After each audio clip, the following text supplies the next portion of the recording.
Maka apakah orang-orang kafir menyangka bahawa mereka dapat mengambil hamba-hambaku menjadi penolong selain aku?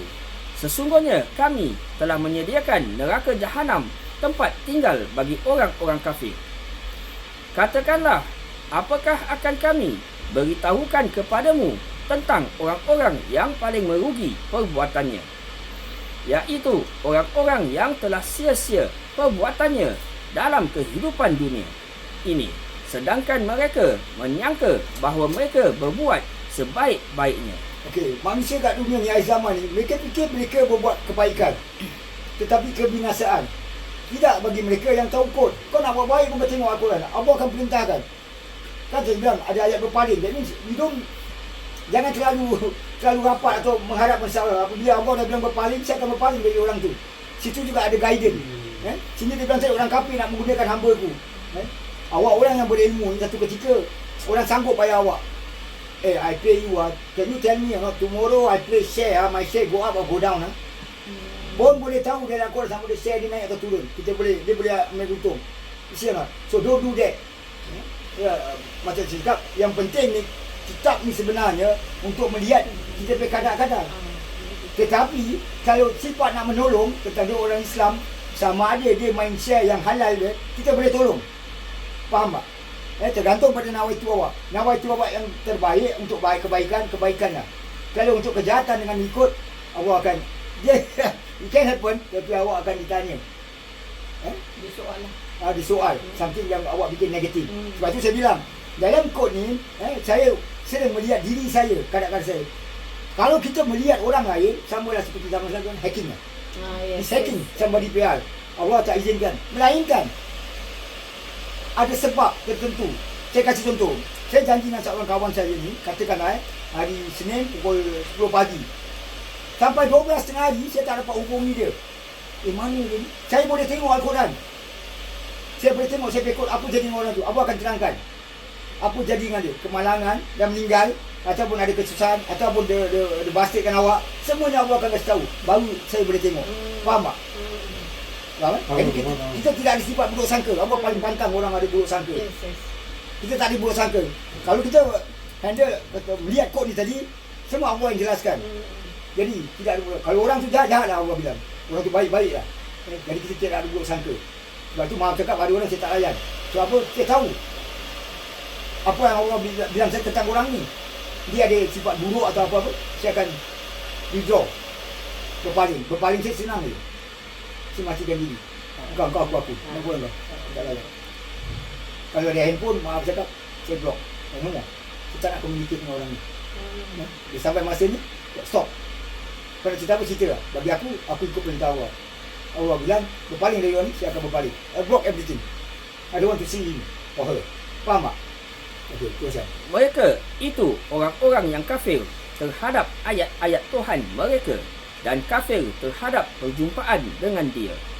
Maka hapuslah amalan-amalan mereka, dan kami tidak mengadakan suatu penilaian bagi amalan mereka pada hari kiamat.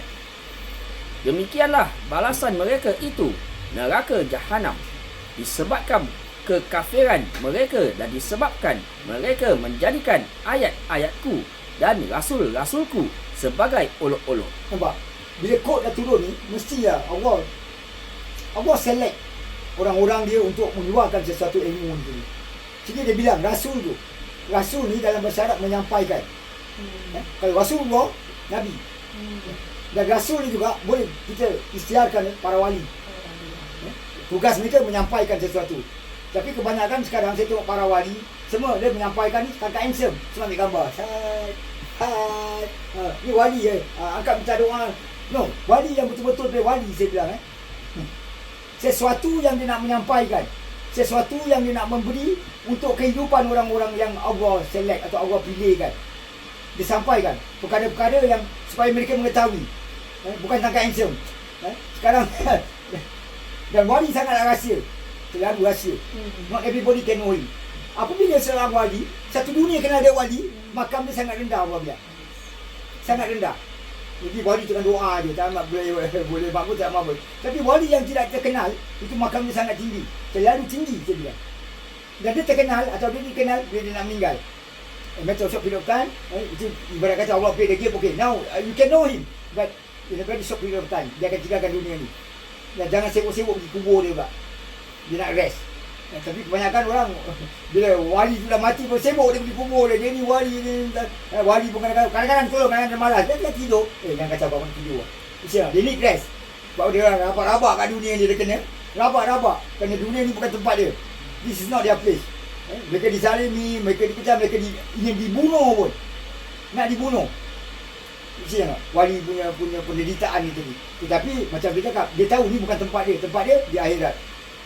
Dia untouchable. Di dunia mereka buat dosa, tapi semuanya Allah settlekan kat dunia.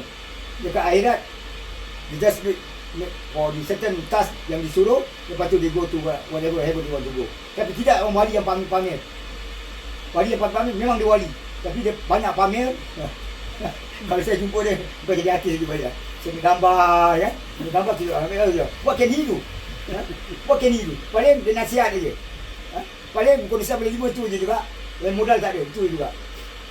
Dan important of wali ni sebenarnya mereka menjadi saksi tempat mereka lahir atau tempat mereka tinggal di negeri mereka, untuk menyaksikan orang-orang situ, menjadi saksi terhadap orang-orang situ.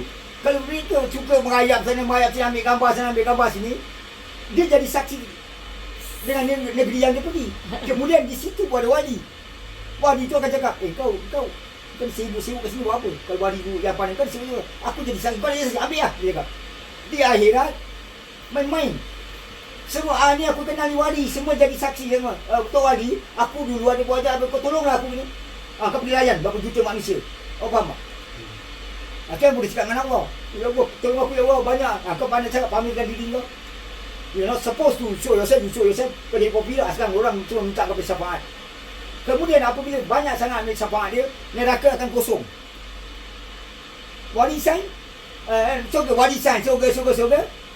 Malaikat mari akan query, ya Allah, kami panas satu benda pun tak ada kerja, cuma kosong neraka. Faham tak? Allah akan query, siapa punya kerja ni buat neraka kosong? Oh yang Allah tak nak query, because di based on Allah Mahfuz, semua dah tercatat, dah bikin ke surga ke neraka. Apabila neraka kosong, habis surga Allah dah bikin tempat tinggal, BTO dan sebagainya. Kemudian ada ekstra, dari mana datang ni? Nak kena bikin lagi rumah. Siapa bekerja ni yang masuk dalam surga? Oh faham tak? Kita ambil logik bercerita lah. So, Tok Wali ni kadang exaggerate, overdoing. Sibuk nak jadi saksi kat negeri orang. Kalau dia benar-benar Nabi Allah Hidayah, atau Tok Wali lagi tinggi tu main dah sepak. Bukan main pasal dekat syurga kecoh nak kena bikin BTO. Ni last minute main masuk. Bukan main sign aja orang masuk syurga. Oh faham tak? So Allah dah one this thing to happen. Contoh tadi saya bilang tadi, Iblis. Dia gatal kan? Nak buka tangan dia siapa. Itulah tadi roh Nabi Allah Adam terbang. Sekarang jadi siapa? Jadi siapa? Jadi UFO, jadi alien. Siapa nak pergi tanggung dah? Iblis, yang siang kena. Aku laknat kau. Kau keluar. Aku nak kena ciptakan satu lagi. Jin yang menguasai alam semesta. Dia tak payah oksigen dan sebagainya. Kena cipta lagi satu ibarat, satu cerita dalam Lauh Mahfuz.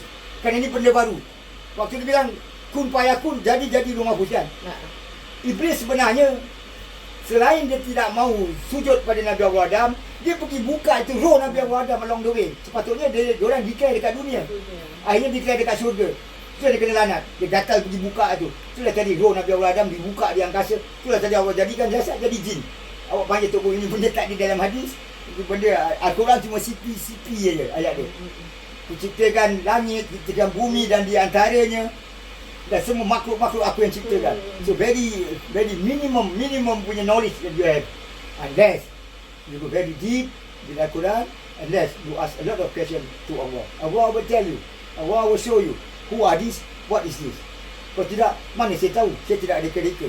But whatever words I come out, I always will be the Al-Quran. Saya tidak bohong. Saya buat kajian demi kaji. Awak pergi azhar pun tak ada ajar ni. Universiti Azhar, tak ada ajar ni. Dan di sini saya tidak boleh mengajar sebab tak ada sertifikat. Ya, betul. No sertifikat. Tapi awak panggil principal Universiti Azhar, suruh dia belajar ni. Kod. Tengok dia tahu tak? Dia tak akan tahu. Awak faham? Tangkaplah bunuh saya. Tak ada.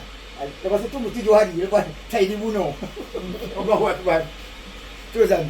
Sesungguhnya orang-orang yang beriman dan beramal soleh, bagi mereka adalah surga Firdaus, menjadi tempat tinggal. Mereka kekal di dalamnya. Mereka tidak ingin berpindah daripadanya. Katakanlah, kalau sekiranya lautan menjadi tinta untuk menulis kalimat-kalimat Tuhanku, sungguh habislah lautan itu sebelum habis ditulis kalimat-kalimat Tuhanku, meskipun kami datangkan tambahan sebanyak itu pula. Katakanlah, sesungguhnya aku ini hanya seorang manusia seperti kamu yang diwahyukan kepadamu, bahawa sesungguhnya Tuhan kamu itu adalah Tuhan yang Esa.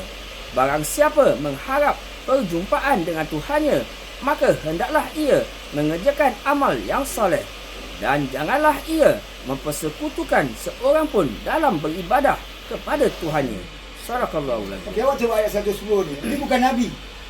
Dia bukan Nabi. Betul tak? Ya. Saya Nabi ke? Saya bukan Nabi. Benar. Saya tadi bertanya, ya Allah, kenapa aku minta surah tadi berkenaan apa?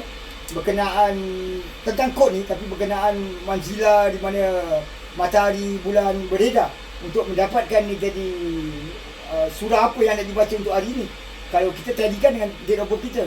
Tetapi ya Allah bawa saya kepada surah Al-Kahfi untuk menjelaskan bagaimana Nabi Allah Hidir, Nabi Allah Musa nak mempelajari kod ni tadi. Nabi Allah Hidir kena ajar. Kemudian dia kasih contoh Zulkarnain. Kemudian Zulkarnain ni dia kasih contoh tentang tembok yang dia bikin. Tembok ni akan pecah di akhir zaman ini. Ya'juj dan Ma'juj. Kemudian dia bilang tadi ni, orang-orang yang tak nak menerima ni tadi ayat-ayat kami ni tadi, yang kod ni tadi. Kemudian dia cerita pula tadi ni tadi.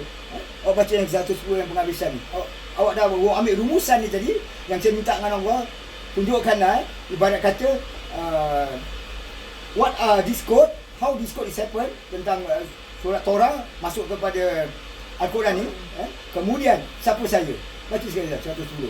Katakanlah, sesungguhnya aku ini hanya seorang manusia seperti kamu yang diwahyukan kepadaku, bahawa sesungguhnya Tuhan kamu itu adalah Tuhan yang Esa.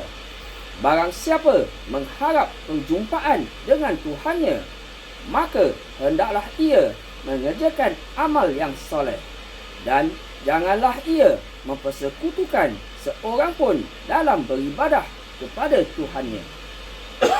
Betul tak? Betul tak? Bukan Nabi ya?